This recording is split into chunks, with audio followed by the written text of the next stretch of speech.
नमस्कार दोस्तों, CME Patna YouTube channel पर आप सभी का स्वागत है। इस वीडियो में हम लोग बिहार के समसामयिकी को कवर करेंगे, जिसमें मुख्यतः अप्रैल 2022 से जुलाई 2022 तक के जो महत्वपूर्ण करंट अफेयर हैं उसे कवर किया जाएगा। तो इसमें पहला जो टॉपिक है वो जिला या चर्चित स्थल आधारित करंट अफेयर होगा। तो चलिए हम लोग वीडियो स्टार्ट करते हैं। इसमें पहला है पश्चिमी चंपारण से संबंधित फैक्ट या फिर उससे संबंधित न्यूज। तो पहला है कि बेतिया में 1700 एकड़ में टेक्सटाइल पार्क स्थापित करने का प्रस्ताव केंद्र सरकार को भेजा गया है। आगे आता है पूर्वी चंपारण। तो इसमें है 200 एकड़ जमीन पर पूर्वी चंपारण के कल्याणपुर प्रखंड के कैथवलिया में विराट रामायण मंदिर का निर्माण किया जाएगा। इसे महावीर मंदिर न्यास पटना द्वारा बनवाया जा रहा है। यहाँ से प्रश्न पूछा जा सकता है। आगे है टावर ऑफ टेम्पल्स की परिकल्पना के आधार पर, किसकी परिकल्पना? टावर ऑफ टेम्पल्स की परिकल्पना के आधार पर मंदिर का निर्माण किया जाएगा, जिसमें कुल 15 शिखर होंगे। सबसे ऊंचा शिखर 270 फीट का होगा। मंदिर के आगे विश्व की सबसे बड़ी शिवलिंग स्थापित होगी। तो यहां से भी प्रश्न बनता है कि विश्व की सबसे बड़ी शिवलिंग कहां स्थापित की जाएगी? तो आंसर हो जाएगा पूर्वी चंपारण। ठीक है। आगे है इसे कन्याकुमारी के ब्लैक ग्रेनाइट से निर्माण किया जाएगा। शिवलिंग के पीछे भगवान राम की पूजा करने की मुद्रा वाली मूर्ति तथा दाहिने ओर हनुमान जी की झुकी हुई मुद्रा में मूर्ति स्थापित की जाएगी। आगे है रक्सौल में भारत का चौथा फूड लैब खुल गया है। ठीक है, कहाँ खुला है? तो रक्सौल में, पूर्वी चंपारण के रक्सौल में खुला है भारत का चौथा फूड लैब। अन्य जो 3 फूड लैब हैं वो हैं कोलकाता में, गाजियाबाद में और मुंबई में। ये फैक्ट आप लोगों को याद रखना है। वैसे तो इसमें सारे इंपॉर्टेंट कवर किए गए हैं, लेकिन इसके आने की संभावना बहुत अधिक है। अब आगे देखते हैं कि इंडियन ग्रीन बिल्डिंग काउंसिल द्वारा पर्यावरण के अनुकूल उपायों को बेहतर उपयोग हेतु बापूधाम मोतीहारी रेलवे स्टेशन को गोल्ड रेटिंग दी गई है। किसके द्वारा? इंडियन ग्रीन बिल्डिंग काउंसिल द्वारा। ठीक है। आगे आते हैं सुपौल से संबंधित न्यूज देखते हैं हम लोग। तो सुपौल में बिहार का 15वां medical college Lohia medical college अस्पताल खुलेगा। अगला न्यूज है कि सुपौल में भारत का दूसरा फिजिकल मॉडलिंग सेंटर नदियों से संबंधित डेटा एकत्र करना व प्रवाह क्षमता का अध्ययन करना खोला गया है। तो क्या खोला गया है? भारत का दूसरा फिजिकल मॉडलिंग सेंटर। ठीक है, कहाँ खोला गया? सुपौल में। और पहला कहाँ पे है? वो पुणे में है। आगे चलते हैं मुजफ्फरपुर में। मुजफ्फरपुर से क्या संबंधित न्यूज है? इसमें है मुजफ्फरपुर जंक्शन को विश्व स्तरीय बनाने हेतु 400 करोड़ रुपए के DPR डिटेल्ड प्रोजेक्ट रिपोर्ट को सरकार की मंजूरी मिली है। अगला न्यूज है कि मुजफ्फरपुर, सीतामढ़ी व शिवहर धूम्रपान मुक्त जिला घोषित किया गया है। यहाँ से प्रश्न पूछ सकता है कि किन 3 जिलों को, बिहार के किन 3 जिलों को धूम्रपान मुक्त जिला घोषित किया गया है? तो आंसर हो जाएगा मुजफ्फरपुर, सीतामढ़ी व शिवहर। ठीक है। आगे चलते हैं दरभंगा से संबंधित न्यूज देखते हैं। नागरिक उड्डयन मंत्रालय ने दरभंगा को कृषि उड़ान सेवा हवाई अड्डा से जोड़ने के प्रस्ताव पर सहमति दे दी है। आगे है दरभंगा एयरपोर्ट मैथिली में उद्घोषणा करने वाला भारत का पहला एयरपोर्ट बन गया है। नेक्स्ट न्यूज है कि दरभंगा को मखाना के लिए एक जिला एक उत्पाद योजना के तहत चयन किया गया है।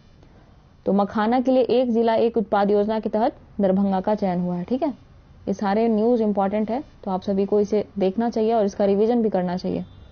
आगे चलते हैं पूर्णिया जिला पे। इसमें है मुख्यमंत्री नीतीश कुमार ने पूर्णिया में 105 करोड़ की लागत से भारत का पहला greenfield grain based ethanol plant का शुभारंभ किया गया है। ठीक है, ये बहुत चर्चा में रहा था। भारत का पहला greenfield grain based ethanol plant कहाँ लगाया गया? पूर्णिया में। याद रखना है, इसके पूछे जाने की संभावना बहुत अधिक है। आगे है कि पटना के मौसम विज्ञान केंद्र की तर्ज पर पूर्णिया में बिहार का दूसरा डॉपलर रडार लगाया जाएगा। आगे चलते हैं बक्सर में। बक्सर से संबंधित क्या न्यूज है? तो यहाँ पे है पहला कि ONGC को बिहार के बक्सर व समस्तीपुर में पेट्रोलियम की खोज हेतु मंजूरी दी गई है। फिर अगला न्यूज है कि डुमरांव में नील गायों को पालतू बनाने के लिए देश का पहला शोध केंद्र खुलेगा। अभी तक जो न्यूज हम लोग देखते आए हैं नील गाय से संबंधित, उसमें है कि नील गायों को मारने की अनुमति सरकारों द्वारा दे दी जाती है, लेकिन बक्सर से संबंधित जो न्यूज है उसमें है कि नीलगायों को पालतू बनाने के लिए देश का पहला शोध केंद्र खुलेगा। आगे है भोजपुर, उससे रिलेटेड। अब भोजपुर आरा से संबंधित न्यूज देखते हैं कि नाबार्ड द्वारा भोजपुर के प्रसिद्ध मिठाई खुरमा, गया का तिलकुट एवं सीतामढ़ी का बालूशाही को GI टैग दिलाने की पहल शुरू की गई है। ठीक है, कौन कौन सी मिठाई है? तो भोजपुर का खुरमा, गया का तिलकुट, सीतामढ़ी का बालूशाही। आगे केंद्रीय गृह मंत्री अमित शाह ने जगदीशपुर में बाबू वीर कुंवर सिंह के 164वें विजयोत्सव को संबोधित किया। इन्होंने किया गृह मंत्री अमित शाह ने, कहा तो जगदीशपुर में। और कौन सा विजयोत्सव था? 164वां था। और इसी दौरान 78,220 तिरंगा फहराने का विश्व रिकॉर्ड बनाया गया। आगे चलते हैं बेगूसराय पे। इसमें है कि अक्टूबर 2022 से बरौनी फर्टिलाइजर कारखाना में नीम कोटेड यूरिया का उत्पादन किया जाएगा। फिर नेक्स्ट है गोपालगंज। गोपालगंज बिहार लोक सेवा का अधिकार अधिनियम यानी आरटीपीएस के क्रियान्वयन में पहले स्थान पर रहा है। दूसरे स्थान पे है मधेपुरा और तीसरे स्थान पे है समस्तीपुर। नेक्स्ट आता है कि गोपालगंज में बिहार का पहला ऑक्सीजन पार्क बनेगा। यह थावे के जंगल में बनाया जाएगा। ठीक है, तो बिहार का पहला ऑक्सीजन पार्क कहाँ बनेगा? तो गोपालगंज के थावे के जंगल में, याद रखना है। नेक्स्ट आता है समस्तीपुर। इसमें समस्तीपुर में बिहार का पहला प्लास्टिक रिसाइकलिंग प्लांट बनाया जाएगा। क्या बनाया जाएगा? समस्तीपुर में बिहार का पहला प्लास्टिक रिसाइकलिंग पार्क, ठीक है, सॉरी प्लांट। नेक्स्ट आता है बांका। इसमें भारत सरकार के उपक्रम सतलज जल विद्युत निगम लिमिटेड बिहार के बांका व जमुई में 200 मेगावाट सौर ऊर्जा उत्पादन करने वाली परियोजना लगाएंगी। बांका में कितना होगा? 75 मेगावाट और जमुई में कितना होगा? 125 मेगावाट। अब आगे चलते हैं जमुई में। तो इसमें है जमुई करमटिया झाझा सोनो में देश का सबसे बड़ा स्वर्ण अयस्क भंडार होने का अनुमान लगाया गया है। फिर है कैमूर। तो कैमूर के करकटगढ़ जलप्रपात को इको टूरिज्म के रूप में विकसित करने की घोषणा की गई है। और औरंगाबाद से संबंधित न्यूज देखते हैं कि औरंगाबाद में क्रोमियम और निकल के 1 व पोटास के 3 ब्लॉक मिले हैं। तो क्रोमियम और निकल का कितना? 1 और पोटास का 3 ब्लॉक मिला है। कहाँ? औरंगाबाद में। ठीक है, नेक्स्ट आता है नवादा।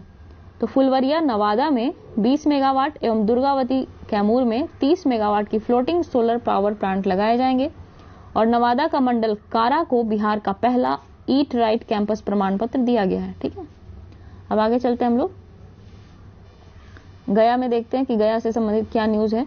तो यहाँ पे है कि बोध गया में संचालित IIM बोध गया के सैटेलाइट कैंपस का निर्माण बिहटा के सिकंदरपुर इंडस्ट्रियल एरिया में किया जाएगा। नेक्स्ट है कि नीति आयोग द्वारा मई 2022 के लिए घोषित 112 आकांक्षी जिलों की डेल्टा रैंकिंग में गया को पहला स्थान मिला है। और गया नगर निगम ने गया का नाम गया जी रखने हेतु राज्य सरकार व भारत सरकार को आवेदन दिया है। ठीक है, नेक्स्ट आता है नालंदा राजगीर। ठीक है, राजगीर स्थित बिहार पुलिस अकादमी में विस्फोटकों से जुड़े प्रशिक्षण के लिए आतंकवाद निरोधक दस्ता ATS के पहले IED यानी improvised explosive device model room का निर्माण किया जा रहा है। नेक्स्ट है कि राजगीर के नीमा गांव में फिल्म सिटी बनाया जाएगा। तो ये पूछ सकता है कि किस गांव में फिल्म सिटी बनाया जाएगा? तो आंसर हो जाएगा राजगीर का नीमा गांव। नेक्स्ट आता है पटना। तो इससे रिलेटेड क्या न्यूज है ये देखते हैं कि बिहटा पटना में बिहार का पहला फायर ब्रिगेड ट्रेनिंग इंस्टीट्यूट की स्थापना की जाएगी।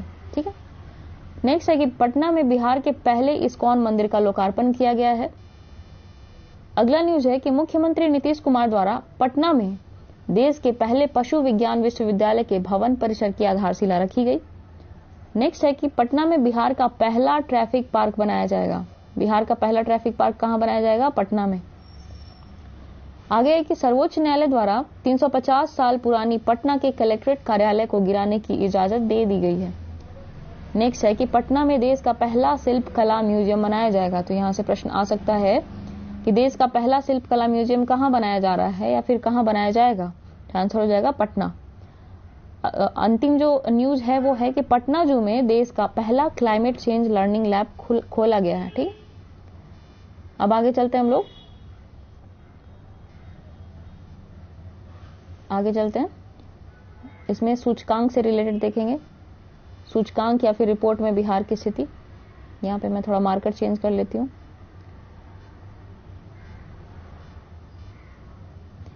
इसमें पहले है कि बिहार वर्ष 2020-21 में भू अभिलेख के डिजिटाइजेशन व आधुनिकीकरण में देश भर में अव्वल रहा है।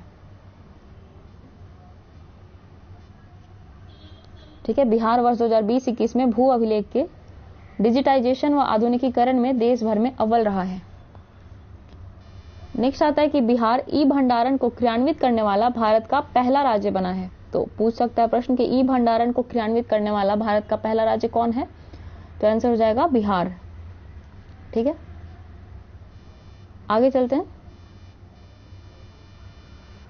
लड़कियों और महिलाओं के लिए माहवारी स्वच्छता पर रोड मैप तैयार करने वाला बिहार देश का पहला राज्य बना है। इसको हम लोग मेंस के आंसर राइटिंग में कोट कर सकते हैं, लेकिन अभी हम लोग प्रीलिम्स के लिए पढ़ रहे हैं तो इसको भी याद रखना जरूरी हो जाता है। आगे आता है कि राष्ट्रीय परिवार स्वास्थ्य सर्वेक्षण 5 के अनुसार बिहार महिलाओं के खिलाफ घरेलू हिंसा के मामले में दूसरे स्थान पर रहा है। प्रथम स्थान में है कर्नाटक, सबसे कम घरेलू हिंसा। एक मिनट, यहाँ पे है कि प्रथम स्थान में है कर्नाटक, ठीक है।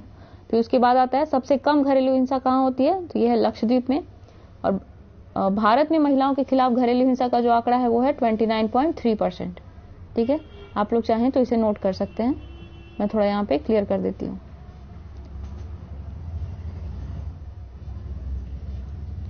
चलिए आगे बढ़ते हैं कि बिहार में असंगठित क्षेत्र के कामगारों के राष्ट्रीय ई श्रम पोर्टल पर निबंधन के मामले में दूसरे स्थान पर रहा है और पहले स्थान पर कौन है, तो वो है यूपी। ठीक है, आगे आता है कि बिहार क्षेत्रफल व आबादी के हिसाब से भाषा विषयों पर देश में सबसे ज्यादा खर्च कर रहा है। सर्वाधिक खर्च किस पर हो रहा है, संस्कृत पर। नेक्स्ट आता है कि राज्य ऊर्जा जलवायु सूचकांक राउंड 1 में बिहार का रैंक 15 है, स्कोर है 38.3, अचीवर श्रेणी में शामिल है और राज्य ऊर्जा जलवायु सूचकांक राउंड 1 नीति आयोग द्वारा जारी किया गया है। ठीक है,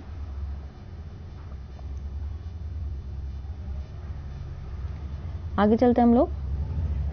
आगे आता है बिहार में प्रमुख अभियान या फिर उससे रिलेटेड ऐप। इसमें है पहला कि मेरा गांव मेरा बैंक अभियान।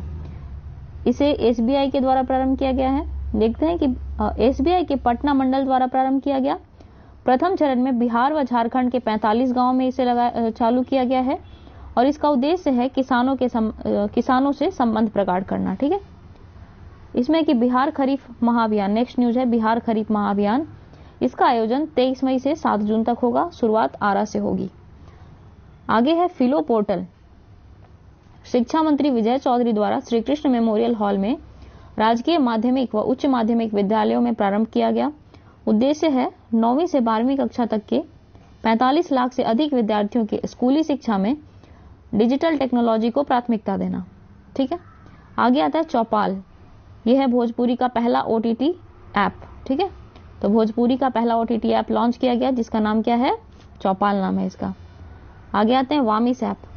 तो इससे राज्य के सभी निर्माण योजनाओं की मॉनिटरिंग की जाएगी। नाम क्या है इसका, वामिस। प्रश्न पूछ सकता है कि राज्य के सभी निर्माण योजनाओं की मॉनिटरिंग के लिए कौन सा ऐप लॉन्च किया गया है, तो आंसर हो जाएगा वामिस। आगे आते हैं बिहार की आर्थिक घटनाएं। ठीक है, आगे इसका जो पहला न्यूज है वो है बिहार औद्योगिक निवेश प्रोत्साहन नीति वस्त्र एवं चर्म 2022 को मंजूरी दी गई है। इसके तहत राज्य में कपड़ा व चर्म उद्योग लगाने पर सरकार 15% अधिकतम 10 करोड़ पूंजीगत अनुदान देगी। इसके अलावा सरकार प्रति कामगार वेतन मद में हर महीने 3,000 से 5,000 रुपए तक प्रोत्साहन राशि, बिजली बिल में छूट, निर्यात के लिए 30% भाड़ा, पेटेंट और सब्सिडी आदि देगी। ठीक है, नेक्स्ट है बिहार इन्वेस्टर समिट 2022। इसका आयोजन 12 मई 2022 दिल्ली में हुआ। कब हुआ, 12 मई 2022 को दिल्ली में। उद्घाटन हुआ उप मुख्यमंत्री तारकिशोर प्रसाद व उद्योग मंत्री शाहनवाज हुसैन के द्वारा। ठीक है, आगे चलते हैं कि बिहार के 6 शहरों को मॉडल टाउन बनाया जाएगा। कौन कौन से शहर हैं ये, पहला मुजफ्फरपुर, उसके बाद बिहार शरीफ, फिर मुंगेर, सुपौल, बोधगया एवं राजगीर। तो कौन कौन से हैं, मुजफ्फरपुर, बिहार शरीफ, मुंगेर, सुपौल, बोधगया एवं राजगीर। ठीक है, नेक्स्ट है बिहार के 38 जिलों में 2,852 अमृत सरोवर बनाए जाएंगे, जिसमें सर्वाधिक कहाँ होंगे, कटिहार में। कितने हैं सर्वाधिक, 101 कटिहार में। ठीक है, आगे चलते हैं हम लोग।